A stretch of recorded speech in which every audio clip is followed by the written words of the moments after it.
नमस्कार, मी भाऊ तोरसेकर. तुम्ही बघत आहात प्रतिपक्ष. मित्रांनो, बुधवारी मुंबईच्या हायकोर्टामध्ये परमवीर सिंग यांची याचिका सुनावणीला आली आणि जवळजवळ संपूर्ण दिवसभर 6 वाजेपर्यंत ही सुनावणी चालू होती. त्यामध्ये कोर्टाने उलटसुलट प्रश्न विचारून सगळ्या वकिलांना धारेवर धरलेलं होतं. परमवीर सिंग यांचे वकील, सरकारचे वकील, पोलिसांचे वकील, सगळे. आणि या लोकांकडे उत्तरं नव्हती.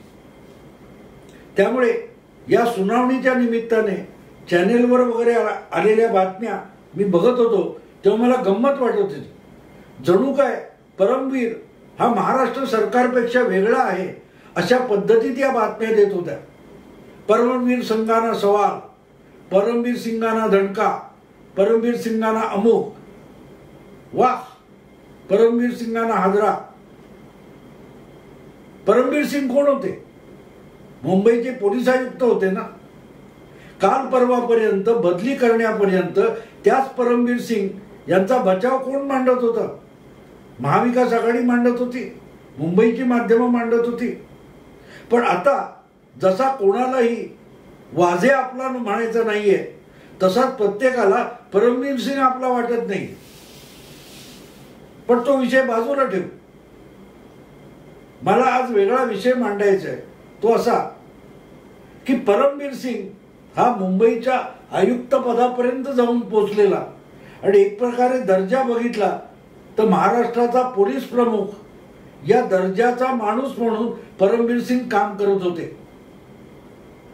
असा माणूस बदली झाल्यानंतर चिडून जी काही कृती करतो, मुख्यमंत्र्यांना पत्र लिहितो, त्यानंतर त्याच पत्राचा समावेश असलेलं एक याचिका सुप्रीम कोर्टात करून सीबीआय करू की त्याची चौकशी व्हावी अशी मागणी करतो, तेव्हा कायद्याचं ज्ञान परमवीर सिंग यांना नाहीये अशी कोणाची समजूत आहे का? खुद्द हायकोर्टाने सुद्धा ती गोष्ट नाकारलेली आहे. परमवीर सिंग यांना किंवा त्यांच्या वकिलांना हायकोर्टाने सुनावलं की परमवीर सिंग हा मुंबईच्या एवढ्या देशातल्या आर्थिक राजधानीच्या महानगराचा पोलीस कमिशनर आहे, पोलीस आयुक्त आहे आणि त्याला कायद्याचं एवढं अज्ञान असू शकत नाही. सामान्य नागरिक नाही आहे परमवीर. त्यामुळे त्यांनी कसं आपल्याला गुन्हा घडलाय किंवा घडतोय किंवा घडणार आहे याची माहिती असेल तर त्याविषयी ताबडतोब FIR का दाखल केला नाही? ही कायद्यातली सामान्य बाब आहे. त्याशिवाय कुठली चौकशी होऊ शकत नाही, तपास होऊ शकत नाही. मग तक्रार का नोंदवली नाही? परमवीर सिंग आयुक्त पदापर्यंत जाऊन पोचलेला माणूस आहे. तो इतका कायद्याविषयी अनभिज्ञ आहे. हा जेव्हा कोर्ट प्रश्न विचारते त्याचा अर्थ असा की हे सगळं कसं करायचं असतं, कसं हाताळायचं असतं हे परमवीर सिंग यांना नेमकं कळतं असंच कोर्टाला म्हणायचं. आणि ती वस्तुस्थिती आहे. आपल्याकडे आज सुद्धा अनेक निवृत्त पोलीस अधिकारी ACP DCP म्हणून काम केलेले वकिली म्हणून व्यवसाय करतात. त्यामुळे त्यांना कायद्याचं ज्ञान असतं. प्रामुख्याने फौजदारी, दंडविधान वगैरे त्यांना चांगलं ठाऊक असतं. मग परमवीर सिंग यांनी ज्या पद्धतीत हे पत्र लिहिलं, मुख्यमंत्र्यांना पत्र लिहिलं, त्याविषयी याचिका केली, तेव्हा सुप्रीम कोर्टाकडून किंवा हायकोर्टाकडून किंवा जिथे सुनावणी होईल तिथे आपल्याला लाथा बसतील. कोर्टाकडून असं थोबाडून काढल्यासारखे प्रश्न विचारले जातील. हे परमवीर सिंग यांना कळत नव्हते असं कोणाला वाटतं का? मला नाही वाटत. इतक्या अनुभवातून आलेला माणूस आहे. वेगवेगळ्या महत्वाच्या पदावर महाराष्ट्र पोलिसांमध्ये परमवीर सिंग यांनी काम केलेलं आहे की ते आंधळेपणाने अशी काही याचिका करतील असं मला बिलकुल वाटत नाही. त्याचे परिणाम काय संभवतात याविषयी पूर्ण विचार करून परमवीर सिंग यांनी हे पाऊल उचललंय असं माझं मत आहे. कारण अन्यथा गप्प बसायचं म्हणजे सगळं जे काय पाप झालंय ते खापर आपल्या डोक्यावर घ्यायचं एवढाच अर्थ होता. आणि ते मान्य करायला परमवीर सिंग तयार नव्हते. इथून गफलत झालेली आहे. सगळं खापर वाजेच्या डोक्यावर फोडून वाजेची तडकाफडकी बदली करण्यात आली आणि नंतर वाजेंना अटकच झालेली आहे. आणि त्यामुळे वाजे यांची बाजू काय आहे ही अजून आपल्यासमोर येऊ शकलेली नाही. पण आपण गप्प बसलो तर आपला सुद्धा वाजे केला जाईल आणि बळीचा बकरा केला जाईल. कारण बळीचा बकरा हे वाजे यांचं कोर्टातलं वाक्य आहे. NIA कोर्टामध्ये जेव्हा रिमांड संपत आला आणि वाजे यांना हजर करण्यात आलं तेव्हा वाजेंनी बोललेलं एकच वाक्य आपल्यासमोर आता आलेलं आहे. ते असं की मला बळीचा बकरा बनवला जातोय. नेमकी तीच गोष्ट आपण गप्प बसलो तर आपल्या बाबतीत होणार याची जाणीव परमवीर सिंग यांना झाली. आणि त्यामुळे त्यांनी सगळंच्या सगळं प्रकरण हे बोमऱ्यांसारखं सरकार आणि सत्ताधाऱ्यांवर उलटवायचं हा निर्णय आधी घेतला. तुम्हाला आठवत असेल तर हे सगळं परमवीर सिंग प्रकरण सुरू होण्याच्या आधी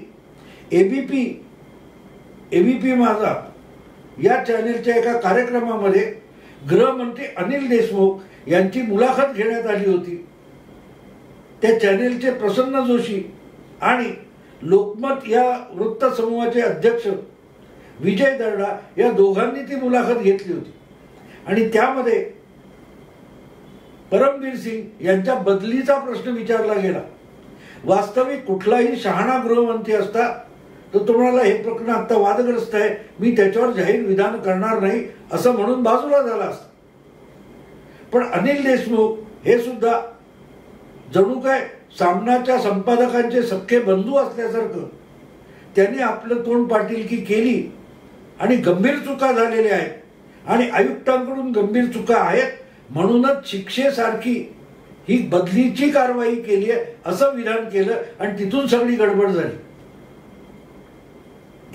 गडबड झाली.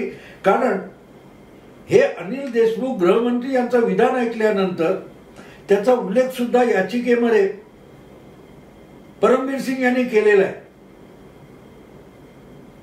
परमवीर सिंग ते याचिकेमध्ये म्हणतात की गृहमंत्री अनिल देशमुख यांचं त्या मुलाखतीतलं हे विधान आहे त्यामुळे मी कमालीचा दुखावलो. पण दुखावलो म्हणजे काय, वस्तुस्थिती आहे. 2 दिवस त्याच्यावर चर्चा झाली. मुख्यमंत्र्यांकडे अनेक ज्येष्ठ कोणते रजनीश शेठ आहेत किंवा नगराळे आहेत अशा वेगवेगळ्या अधिकारी आणि मंत्र्यांची बैठक झाली आणि मग मुंबईच्या पोलीस आयुक्तांची उचलबांगडी करण्यात आली. प्रश्न असा की बदली होणार होती आणि त्याप्रमाणे बदली झाल्यानंतर तत्काळ त्या संध्याकाळी काही तासात परमवीर सिंग यांनी नव्या आयुक्तांचं स्वागत करायला न थांबता मुंबईच्या पोलीस आयुक्त कचेरीतून काढता पाय घेतला. ते निघून गेले, तडकाफडकी निघून गेले. मुद्दा असा की तरीही ते गप्प बसले होते. पण गृहमंत्री अनिल देशमुख यांचं त्या मुलाखतीतलं विधान ऐकल्यानंतर परमवीर सिंग सावध झाले, किंबहुना जागे झाले की आता यापुढे हे सरकार, 3 पक्षांचं सरकार, महाविकास आघाडी सरकार, गृहमंत्री आणि मुख्यमंत्री आपल्या बचावाला उभे राहणार नाहीत. आता जे काय होईल तो आपला बचाव आपल्याला करावा लागेल याची जाणीव परमवीर सिंग यांना झाली. आणि तिथून त्यांनी आक्रमक पवित्रा घेऊन अख्खा डाव उलटण्याचा निर्णय मनोमन घेतलेला आहे. अर्थात त्याचे परिणाम आपल्यालाही भोगावे लागतील हे त्यांनी ओळखलेलं आहे.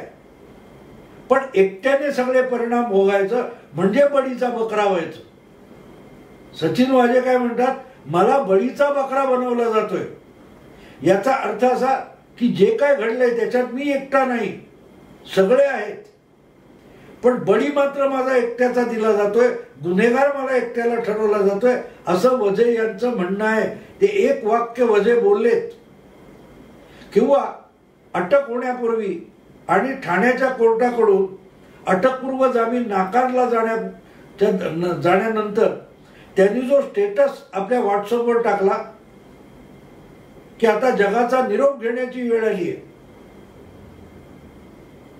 या गोष्टी जर आपण जोडल्या तर वाजेच्या एकूण रोख असा आहे की सगळ्यांनी केले, सगळ्यांचा त्याचा फायदा झालाय, बळी मात्र माझा एकट्याचा जातोय. सगळे भागीदार असतात आणि ते निसटून जातात आणि एकटाच पकडला जातो, तेव्हा हा शब्द येतो की बळीचा बकरा बनवणे. आणि तेच वाजे बोललेले. पण तसाच आपला सुद्धा बळीचा बकरा केला जाईल याचा सुगावा परमवीर सिंग यांना देशमुख यांच्या त्या मुलाखतीतल्या एका वाक्याने लागला की होय, पोलीस आयुक्तांकडून आणि मुंबई पोलिसांकडून अतिशय गंभीर आणि अक्षम्य अशा चुका झाल्या, म्हणूनच शिक्षेसारखी ही बदलीची कारवाई झालेली आहे असं देशमुख म्हणाले. आणि त्यामुळे परमिंदर सिंग चवताळून उठले. पण आजपर्यंत त्यांनीही कारस्थानं केलेली आहेत. ज्या प्रकारे मुंबईचा आयुक्त झाल्यापासून त्यांच्याकडून अनेक गोष्टी या सरकारने करून घेतल्या, कायद्याच्या पलीकडे जाऊन सुडाच्या राजकारणासाठी करून घेतल्या, त्या ज्या सफाईने परमवीर सिंग करत गेले, त्या अर्थी तो किती पाताळयंत्री माणूस आहे हे आपल्या लक्षात येतं. अतिशय पाताळयंत्री माणूस आहे.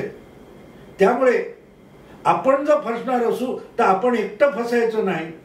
यातले कोणीही आपल्याला बचावायला येणार नसतील, वाचवायला येणार नसतील, तर आपण या सगळ्यांसकट बुडायचं, एकटं नाही बुडायचं. हा परमवीर यांनी घेतलेला पहिला निर्णय होता. आणि त्यानंतर त्यांनी हे पुरावे निर्माण करण्याचा प्रयत्न केला. त्यांना चाहूल लागलेली होती. ज्या वेगवेगळ्या अधिकाऱ्यांच्या आणि मंत्र्यांच्या बैठका होत होत्या, त्या आधीच त्यांनी कोणते पाटील म्हणून आहेत त्यांच्याबरोबर चॅट करून एक पुरावा निर्माण करून घेतला.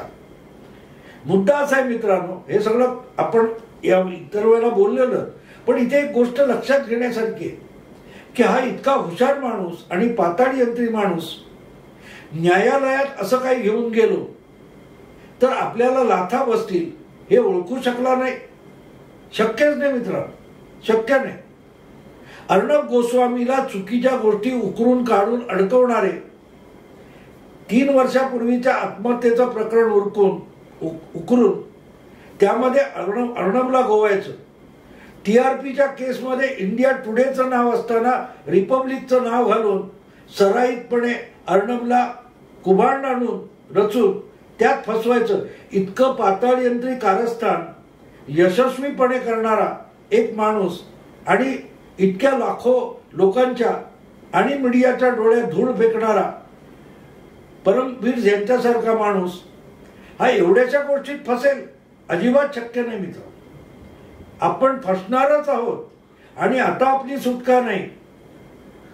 वाजेने नाव घेतलं आपण फसणार, नाहीतरी गृहमंत्री सगळं खापर आपल्यावर ठोकून आपल्यावर शिक्षेची कारवाई झाली अशी भाषा वापरतात. याचा अर्थ आघाडी सरकार वाजेनंतर आपला बळी देणार याची खात्री पटलेली होती. आणि म्हणूनच आपल्याला अडकवण्यापूर्वी आणि NIA आपल्याला ताब्यात घेण्यापूर्वी आपण या सगळ्यांनाच त्या सापळ्यात अडकवून टाकू, म्हणूनच परमवीर यांनी हे पत्र पाठवलं आणि लागोपाठ त्या पत्रावरच आधारित अशी सुप्रीम कोर्टामध्ये एक याचिका टाकली. आणि त्यातले मुद्दे मी तुम्हाला सांगितलेले की आपल्याकडून आपल्याला इच्छा नसताना आणि आधार नसताना दादरा नगर हवेलीचे खासदार मनोहर डेलकर यांनी मुंबईत आत्महत्या केली, तर त्याविषयी चुकीचा FIR आपल्याकडून गृहमंत्र्यांनी सक्तीने दाखल करून घ्यायला लावला असंही त्या याचिकेमध्ये परमवीर सांगतात. गृहमंत्र्यांच्या घरचा CCTV फुटेज ताबडतोबीने ताब्यात घ्या असंही परमवीर त्या याचिकेत सांगतात. 100 कोटीच्या खंडणीचा मामला मांडून परमवीर काय करतायत, ते ईडी आणि इन्कम टॅक्स यांना याविषयी तपास करण्याचं आमंत्रण देत आहेत. तेव्हा अतिशय साळसूदपणे परमवीर सिंग यांनी या सरकारमधल्या अनेकांच्या चारित्र्यावर आणि कर्तृत्वावर प्रश्नचिन्ह लावलेलं आहे. नव्हे, यांची चौकशी किती आवश्यक आहे ते सांगितलेलं आहे. आणि आज आपण बघितलं तर हायकोर्टामध्ये जे काय सरकारच्या अटॉर्नी जनरलनी बचाव मांडला त्यामध्ये सुद्धा हे सगळं प्रकरण गंभीर आहे असं म्हटलेलं आहे. हायकोर्टाने सुद्धा गंभीर म्हटलेलं आहे, सुप्रीम कोर्टाने सुद्धा गंभीर म्हटलेलं आहे. त्यामुळे हे प्रकरण कुठपर्यंत जाईल तर ते आपल्यापर्यंत येऊन संपता कामा नये. आपल्यावर आळ आल्यानंतर आपण दुसऱ्याकडे बोट दाखवण्यापेक्षा आधीच आपण आपल्या वरच्यांकडे बोट दाखवून त्यांनाही यात गुंतवून टाकायचं हे ठरवूनच परमवीर सिंग यांनी हा मूर्खपणा केला असं म्हणता येईल. कारण तो मूर्खपणा नाहीये, तो मूर्खपणा बिलकुल नाही. ती सगळ्यात मोठी लबाडी आहे. आपण फसणार आहोत तर सगळ्यांना त्याच गुंतवून टाकायचं. अर्थात हे करण्यातून आपलंही नुकसान होणार हे परमवीर यांना नक्की कळत होतं आणि कळत होतं यात शंकाच नाही. कारण आता जे सांगितले की तुम्ही कमिशनर होता, तुम्ही FIR का दाखल केला नाही असं कोर्टानेच विचारलं. म्हणजे इथे आपल्याला थप्पड बसणार कोर्टाकडून हे त्यांना कळत होतं. पण तरीही त्यांनी का केलं की ही थप्पड सोपी आहे. पण आपण या सगळ्यांना अडकवून देतोय आणि तोच तर हेतू आहे परमवीर सिंग यांचा. आणखीन एक मुद्दा लक्षात घ्या. जेव्हा ते म्हणतात की CCTV फुटेज ताब्यात घ्या, याचा अर्थ ते इशाराही देत आहेत, इशारा सुद्धा देत आहेत की 16 फेब्रुवारी पासून 27 फेब्रुवारी पर्यंत अनिल देशमुख यांच्या घरी वाजे आले की नाही हे फुटेज ठरवेल, CCTV फुटेज ठरवेल. आणि ते फुटेज म्हणजे प्रत्यक्ष चालत समोर आलेला सचिन वाजे नव्हे. सचिन वाजेच्या ज्या 8-7 गाड्या पकडलेल्या आहेत त्यापैकी कुठलीही गाडी त्या काळामध्ये गृहमंत्र्यांच्या बंगल्यात येताना दिसली तर सचिन वाजे आणि अनिल देशमुख यांच्या खासगी बैठका त्यांच्या बंगल्यावर होत होत्या याचा तो सज्जड पुरावा असेल. आणि कशावरून हे सगळं 15 ते 27 फेब्रुवारी पर्यंत आहे. आणि मार्चच्या मध्यापर्यंत मुंबईचे पोलीस कमिशनर परमवीर सिंग होते. बंगल्यावर तैनात असलेले बंदोबस्ताचे पोलीस सब इन्स्पेक्टर वगैरे हे सुद्धा परमवीर सिंग यांच्या अंडर होत होते. त्यापैकी कोणीतरी ते CCTV फुटेज कॉपी करून ठेवलेलं नसेल कशावरून. ते परमवीर सिंग यांनी सुरक्षित ठिकाणी नेऊन ठेवलेलं नाही कशावरून. तेव्हा CCTV फुटेज ताब्यात घ्या असं परमवीर सिंग म्हणतात. याचा दुसरा अर्थ असा की त्याची कॉपी आपण काढून ठेवलेली आहे असाही तो गर्भित इशारा आहे. आणि त्यामुळे हे सगळं प्रकरण बघितलं तर ते जसजसं उलगडत जाईल तसतसे पुरावे बाहेर आणायचे याची सज्जता परमवीर यांनी ठेवलेली आहे, नक्की ठेवलेली आहे. आणि आता आपण बघतोय की NIA तो कोण विनायक शिंदे त्याच्या घरावर धाड घालून जी डायरी ताब्यात घेतली त्यामध्ये 30 रेस्टॉरंट पब वगैरेच्या खंडणी वसुलीच्या आकड्यांनिशी नोंदी सापडलेल्या आहेत. आणि त्या नोंदी परमवीर यांना माहिती नसतील असं बिलकुल नाहीये, त्यांनाही माहिती आहे. त्याचेही पुरावे त्यांनी गोळा करून ठेवलेले आहेत. किंबहुना जी पाप आघाडी सरकारने परमवीर सिंग यांच्याकडून करून घेतलेली आहेत, वाझेकडून करून घेतलेले आहेत किंवा आणखीन कुठल्या पोलीस अधिकाऱ्यांकडून करून घेतली आहेत, त्या सगळ्यात त्या राजकीय नेत्यांचे, पक्षांचे आणि सरकारी मंत्र्यांचे हातपाय कुठे कुठे अडकतात याचेही पुरावे परमवीर सारख्या पाताळ यंत्री माणसाने गोळा करून ठेवलेले असणार. मी तर याविषयी निश्चिंत आहे. कारण ज्या वेळेला हा माणूस इतका पातळ यंत्री असतो आणि तो तुम्हाला वाटेल ते होत्याचं नव्हतं, होनी को अनहोनी और अनहोनी को होनी आणि होनी को अनहोनी करून दाखवतो, तो माणूस उद्या आपण फसलो तर काय याची आधीपासून काळजी घेत असतो. त्यामुळे आज सत्तेत बसलेल्या तिन्ही पक्षाच्या नेत्यांनी या प्रत्येक गोष्टीची गंभीर दखल घ्यावी की आपण परमवीर सिंग यांच्या बाबतीत काय काय केलेलं आहे आणि आपल्या विरोधात परमवीर सिंग यांनी कुठले कुठले पुरावे गोळा करून ठेवलेले असू शकतात याची जरा नोंद प्रत्येक राजकीय नेत्याने सत्तेतल्या घेतली पाहिजे, किंबहुना काळजी सुद्धा घेतली पाहिजे की परमवीर सिंग यांच्याशी आपला कुठे संबंध आला. आपण परमवीर सिंग किंवा मुंबईतल्या किंवा इतरत्रच्या पोलिसांकडून काय काय गैरलागू कामं करून घेतलेली आहेत, त्यात कुठे फौजदारी कलम लागू शकतात याचीही काळजी आत्तापासून घेतली नाही तर हे गटार उपसायला जेव्हा सुरुवात होईल तेव्हा त्याच्यात कोणाकोणाचे हातपाय आणि कोणाकोणाचे कुठले कपडे आणि काय काय वस्तू मिळतील याची नुसती कल्पना केलेली बरी. कारण हे प्रकरण वरकरणी दिसतंय तितकं बिलकुल सोपं नाही. परमवीर सिंग हा अत्यंत पाताळ यंत्री कुटील स्वभावाचा माणूस आहे आणि त्यांनी ज्या प्रकारे जगाला मूर्ख वाटेल अशी हा याचिका केली किंवा मुख्यमंत्र्यांना पत्र लिहिलं, तत्पूर्वी त्यांनी अतिशय महत्वाच्या व्यक्तींच्या विरोधात प्रामुख्याने सत्तेत बसलेल्यांच्या पापाचे अनेक पुरावे गोळा करून ठेवलेले असू शकतात. आणि त्यामध्ये मग सुशांत सिंग राजपूत, दिशा सालियान किंवा इतरही अनेक गुन्ह्यांमधले प्रकरणांमधले पुरावे असू शकतात.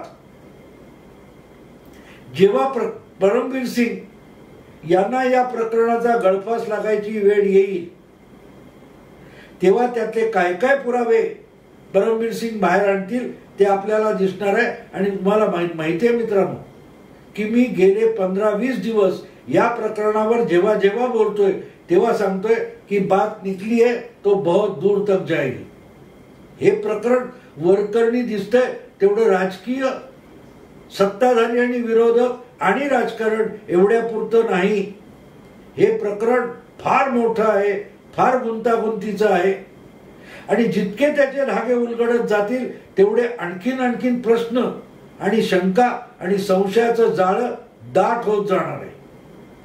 तेव्हा पहिली गोष्ट लक्षात घ्या, परमवीर सिंग हा माणूस कोर्टाकडून लाथा खाव्यात म्हणून मूर्खासारखा कोर्टात गेलेला नाही.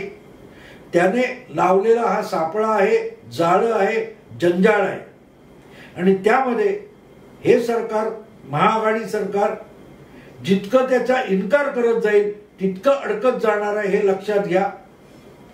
आणि काल हायकोर्टाने सुद्धा बुधवारी हा सरळ प्रश्न विचारला की गृहमंत्री असला म्हणून काय झाला, कायदा सगळ्यांना सारखा आहे, तुम्ही आयुक्त म्हणून असा गुन्हा घडतोय हा सुगावा लागल्यानंतर FIR दाखल का केला नाही. पण हा विषय आल्यानंतर जयश्री पाटील नावाच्या महिला वकील तिथे पुढे आल्या आणि त्यांनी सांगितलं मी FIR दाखल करायला गेली होती.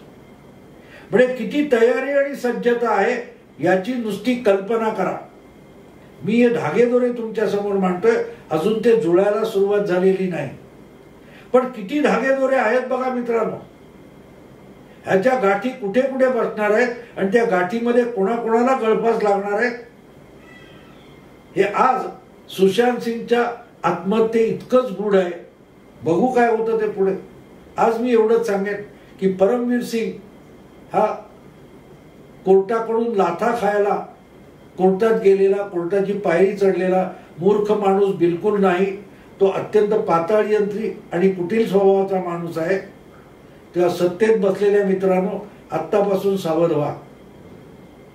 कोणाचा नंबर पुढला आहे हे हळूहळू लवकरच कळणार आहे, पण जागे राहा, सावध राहा. मित्रांनो हा व्हिडिओ आवडला लाईक करा, शेअर करा, मित्रपरिचितांना फॉरवर्ड करा. प्रतिपक्ष असेच वेगवेगळ्या बातम्या आणि घडामोडींचे पैलू तुमच्या समोर उलगडून आणून ठेवतो. प्रतिपक्षाला अधिकाधिक सबस्क्राईब करा. नमस्कार.